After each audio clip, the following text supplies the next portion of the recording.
And now, Focus on the Pines with your host, Jack Barnes.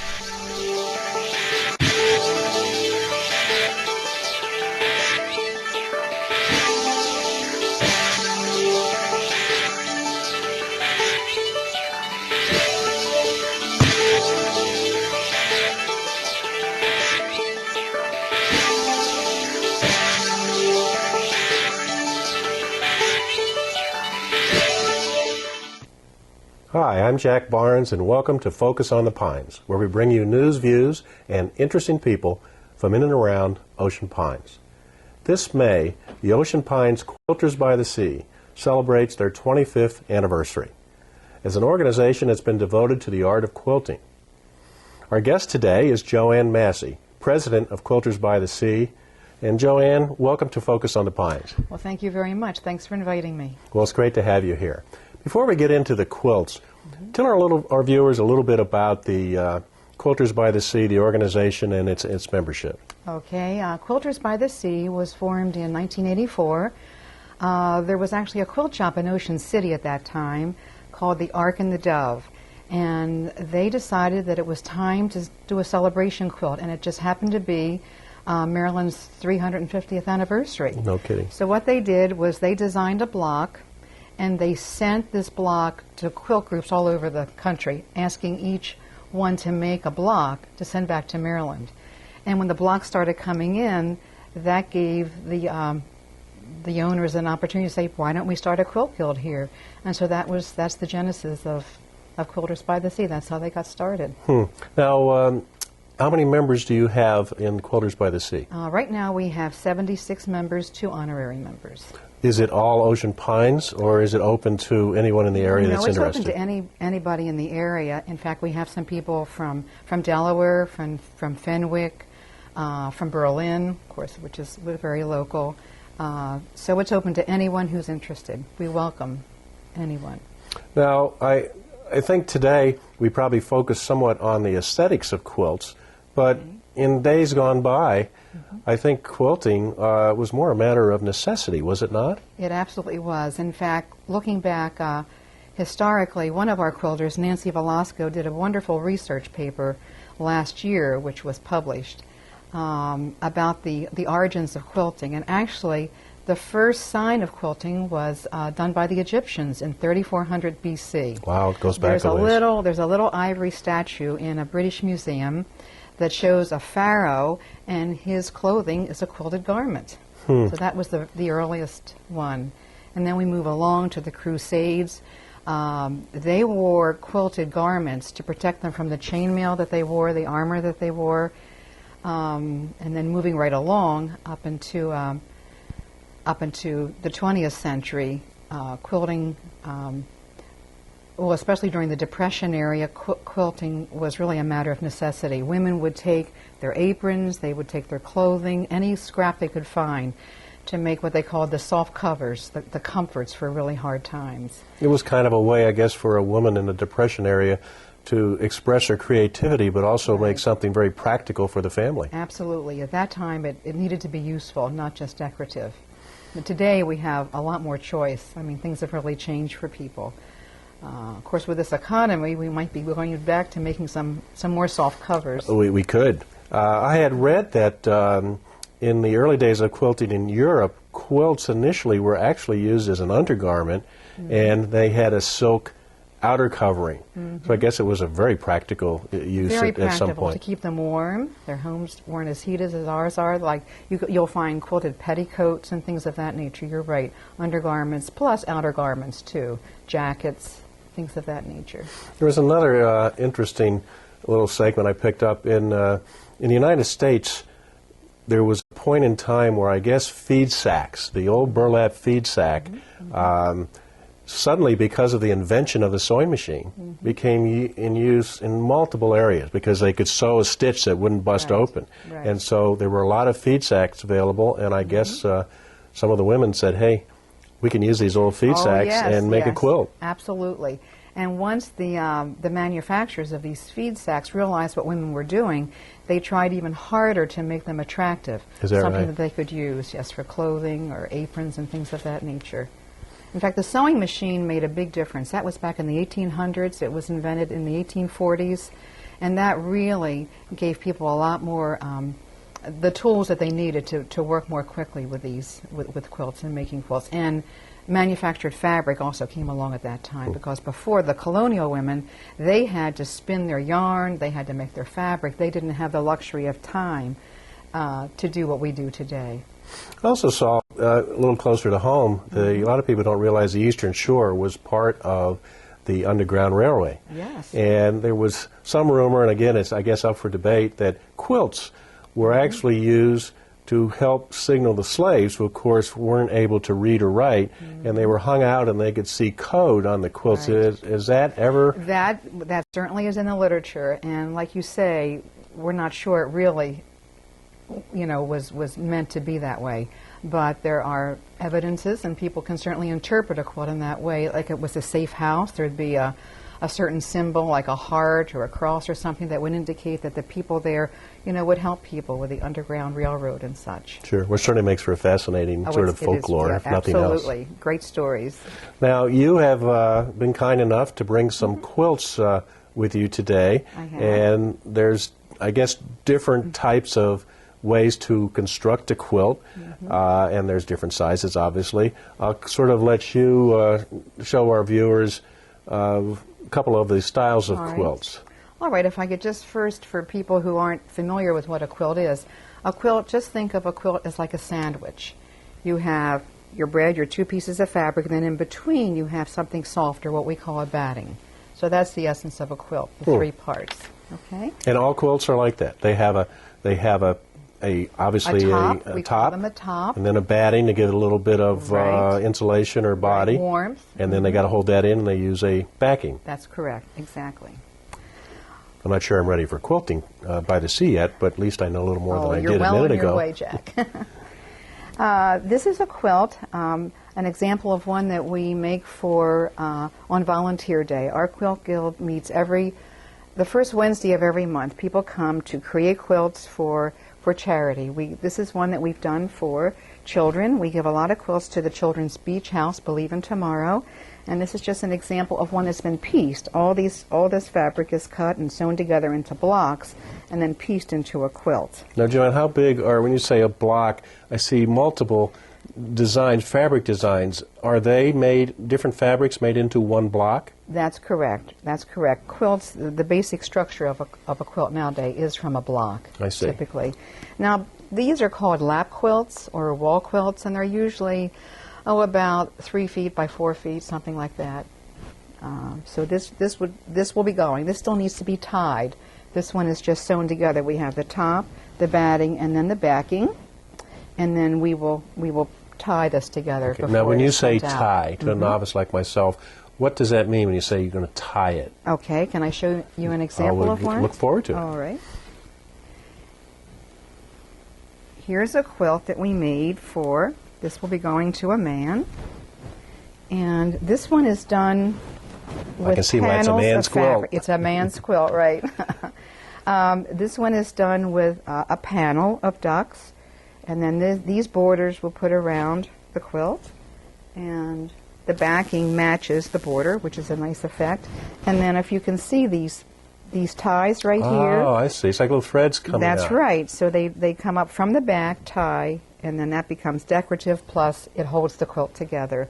And this is one thing a lot of people do on Volunteer Day. Some of us bring our sewing machines and put the quilt top together, and then the next step is to make the sandwich, so to speak, and then it comes back to Volunteer Day, and then people sit and put all these ties in, which there's usually a couple of people working on one. So we can get one, they can get one done in a workshop. So when you get together, you have a group, and they have a focus on getting one quilt Absolutely. finished. How long would it take to do a quilt like this? Well, we're there 2.5 to 3 hours, and they could do one. With they quite could a few tie people. One, yes. And then the rest of us who are sewing, we don't always get a top done in a session. Depends on the complexity of the design that's been chosen for us. And the tying, again, is different from what normally would be like a sewing machine or even hand stitching? Yes, this is all done by hand, yes. It's all done by hand. You use embroidery thread, you thread the needle, you come up from the back, make your ties. Well, you come up twice. It comes up twice, and then you tie it. And then the thread stays on the top. Was that one of the earlier methods of making a quilt? Yes, I think quilts were tied initially before a lot of people didn't have sewing machines to quilt. So yes, they were tied. Okay. And then you also have? I also have. I can see, I think I recognize that character. SpongeBob, yes. This is one that was put together at Volunteer Day. We still need to tie it, but this will hopefully make some child very happy. So Hold that this up a little bit. a Our little bit viewers more? can see Okay, that. so there are several different panels of SpongeBob here. And then on the back of this, there are all kinds of postage stamps. That's Oh, the backing. boy. So this is a good example of a backing. And then you have your top, which in this case are panels. So I bet the kids really get excited Oh, when they they see do. that. They They first do. hear a quilt, they don't maybe think too much, and then all of a sudden they see that. Wow, Yeah. what a super quilt. Very colorful. It is very, well, we try to make them very bright and colorful. Now the child will take this home. He'll be given it, he'll receive it the week he's at the beach, he or she, and then the child will get to take it home. How many quilts do you end up making through the year for the Believe in Tomorrow program? Interesting. We had our meeting, our monthly meeting yesterday, and Shirley Schaefer, who's the one of the drivers of this program and does a fantastic job, she said we've given away over 1,300 quilts. That's since fantastic. 1989. Wow, Yes. unbelievable. To a variety of local charities like Diakonia, the Firehouse, the Berlin Nursing Home, a variety of groups. Oh, that's great. Okay. And let's see, so that quilt would be the type quilt that maybe somebody that's a novice might find a little easier to make because they're starting with a Absolutely. big square panel and they only have to They're put on putting the a border borders. around it, correct. This would be a great one for someone to get started with quilting. And let's see, now that's a lap quilt that you had up there? This is something I made. I just brought it as an example of something else we do. This is a table Well, we have to show runner. that our president has the skills to Yeah, sure. actually head up The this president is organization. in training, trust me. I bought a pattern for this, and this is called Focus Fabric. These are iris, and so that is the focus, and then you just do a patchwork pattern around it.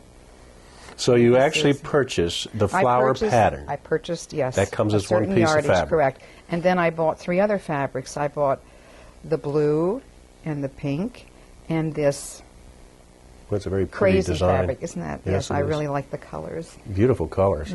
That particular quilt, it's a lap quilt, but would be that the type No, you this might is a hang on a table wall? runner. It's a This is table runner. This is Ah. on my dining room table in the Okay. springtime. And you could hang that on a wall as well, I You would could, think. yes, just as you it's could. a beautiful. You're right. Beautiful. Thank you. Now you also brought in this beautiful full-size bed quilt, I guess. I did. Tell our viewers about that. That is lovely. Okay, this is a bed-size quilt made by Joanne Werner, who's one of our most experienced quilters. It's called Jewels in the Basket, and she has made blocks of the baskets. She's done that. She's machine pieced it, and then she has hand quilted the entire quilt. It's just lovely. So not only is it pretty on the front, on the top side, but on the back, if you just like to look at hand quilting, the back is lovely too. And there's nothing as soft as something hand quilted. It is. Now all this fabric that has this texture to it, That's all hand. That's created. that's created? That's created from the quilting process, because remember, you have your 3 layers. You have your top, your batting, and then the back. And when you stitch on it, you create that kind of texture, which is I think lovely.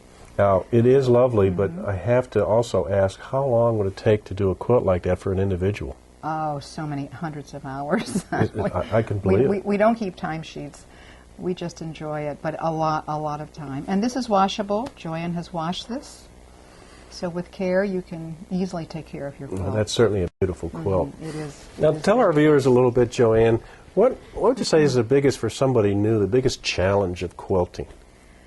Well, one challenge is just learning all the terminology. I'll just give you an example. I was down at a meeting at the Nassawango facility this week. They're getting ready for a show in September, a big quilt show. And a new member had joined the staff, and she was there listening to us talking, and we were talking about yo-yo quilts, and we went on about yo-yos and how to make yo-yos, and finally she said, "Excuse me," she said, "what is a yo-yo?" So I was just about to ask. We have our own terminology, right? We have our own terminology. What is a yo-yo? A yo-yo is you cut out a circle, and then you take some thread and you go around, make a little seam line, and then you pull it, and it just all crunches up into a little yo-yo. How about that? How about that? Very right? obvious when you see it done, probably. When you see it done, right, right. So the challenge depends on anybody can come in and learn how to make a quilt if they have the desire. I think one of the toughest things is just learning that you really have to measure as you go along. That's one thing I learned the hard way. Whenever you're making a block, it consists of smaller pieces, and each piece has to be the same measurement for it all to fit together into like a 12-inch block, a 16-inch block. So just learning how to be careful and measure before you sew things together, because if you don't, you'll be taking them apart, or you'll have something that maybe you're not terribly happy with thereafter. Now, a lot of people might think that quilting is for some little 85-year-old lady in the corner, but I gather it's not. There seems to be a lot of younger people interested in the art. There are younger people, but in terms of the little 85-year-old lady, let me tell you, we have some ladies in our guild who are in their 80s, and they're doing fabulous work. Okay, and one of them plays 9 holes of golf almost every day. So that sounds like yes. sounds like an Ocean Pines Yes, in fact, let me resident. tell you about what happened. Whenever somebody turns 80 in our guild, everybody, the person who turns 80 gets to choose a kind of block that she would like the guild to make, and then everybody makes one. Well, this particular person chose a house. She said, "I just want you all to make me a block that shows a house." She says, "I don't care what size it is. It doesn't have to be a certain size or fabric. Anything you want to do." Well, it turned out to be the most wonderful thing. Her name is Light Henderson. So somebody made her a lighthouse. Is that right? Somebody made her an outhouse. Okay. And someone made her a house of worship. Is that right? In addition to the more traditional homes. And it was in our quilt show, I guess, 4 years ago, and it was just delightful because everything's a little offset because the blocks are all different sizes. And it's just one of the most interesting things that I have seen done since I've been here. What's the most complicated quilt you've ever seen? Oh, something like Mariner's Compass. It has all these really thin triangles that go out to this point. And points are one thing that are hard for newer quilters to master. You really just have to measure almost to the thread to get nice, clear points. And like Joanne has very nice points in her triangles in Jewels in the Basket. And if any of our viewers are interested in getting started, what's the best way to approach that? Well, the best way would be to come to one of our monthly meetings. We meet the third Wednesday of every month. Right now we're at the Southside Fire Station. It's very nice of them to let us use their facility. Till our new community hall gets going. Right. Right. It's being built. But they would get a good sense of what we're about. And we always have a speaker or a program. We welcome new members. They're introduced as soon as we start our meeting. We ask if there are any guests here today, and they tell us a little bit about themselves, and hopefully they'll be joining the group soon. Well, that's great, and certainly open to somebody 25 if they're interested. Anybody. And I would say most of the members are anyway some in their 40s through the 80s. I don't think we have anybody 90 yet, but we have a wide range of age groups, and some people are working, some are retired. It's just a wonderful mix of people who really enjoy quilting. It's a great bonding. Well, I think it's great, and we just are fascinated with the type of quilts, the numbers, and of course the good works you do with the quilts is also appreciated, I'm sure, by the charities that receive them. They seem to be very appreciative. They really do, and it gives us a good feeling too in terms of I bet it does. And what we do with our time. Joanne, I want to thank you for taking your time today and sharing with our viewers some of the history of quilting, some of the types of quilts that are available. I hope our viewers have enjoyed it, and I'd like to have you come back someday, and who knows, maybe we'll be going on to even newer and different types of quilts. Right, Who right. knows? Okay. But Joanne Massey, president of the Quilters by the Sea here in Ocean Pines. And if you have an interest, look her up or look on the Ocean Pines website, and you can see who to call and get involved in quilting. Right. We welcome new members. They welcome new members. You've heard it. We do. Thank you. And thank you for viewing. This is My Jack pleasure. Barnes for Focus on the Pines.